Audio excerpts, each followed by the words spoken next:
Битие, глава 9. Тогава Бог благослови Ной и синовете му, като им каза: плодете се, размножавайте се и напълнете земята.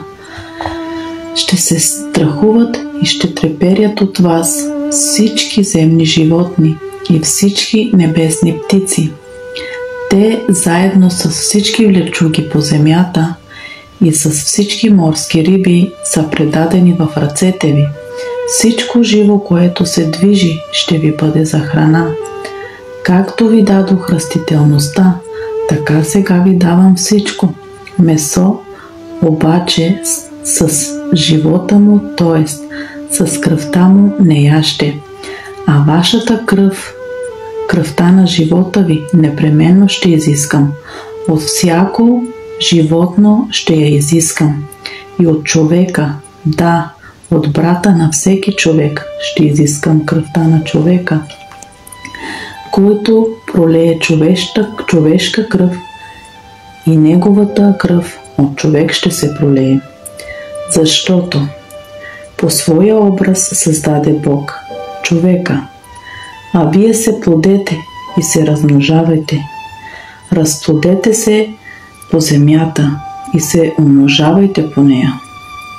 И каза Бог на Ной и на синовете му: ето, аз поставям завета си с вас и с потомството ви след вас и с всичко живо, което е с вас, птиците, добитъка и всичките земни зверове.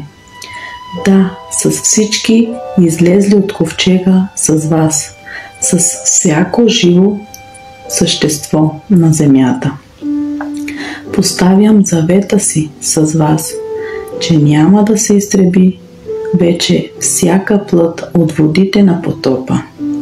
Нито ще настане вече потоп да опустоши земята.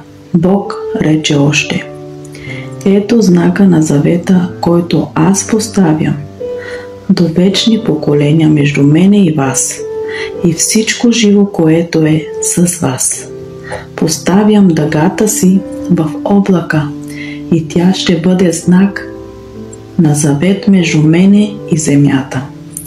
Когато докарам облак на земята, дъгата ще се яви в облака и ще си спомня за завета си, който е между мене и вас и всичко живо от всяка плът. И водата няма вече да стане потоп за изтребление. Ето на всяка плът.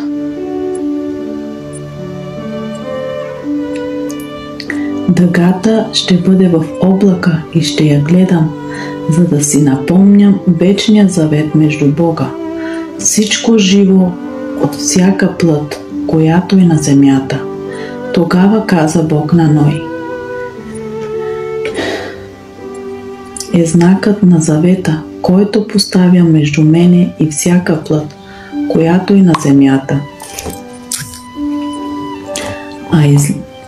А излезлите от ковчега Ноеви синове бяха Сим, Хам и Яфет.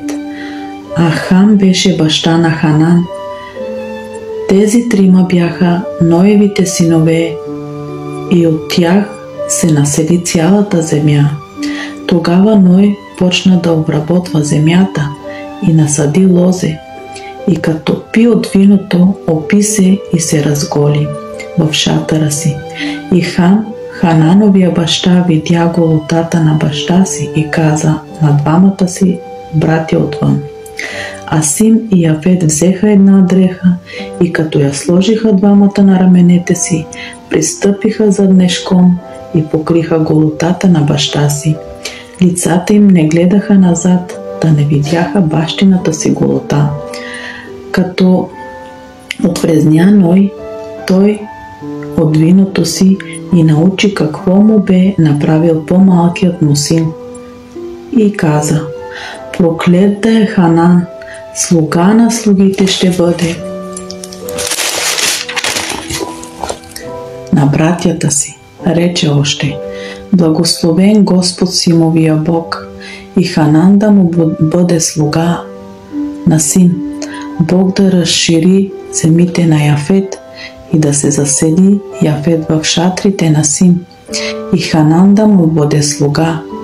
След потопа Ной живя 350 години и всичките дни на Ной станаха 950 години и умря. Амин.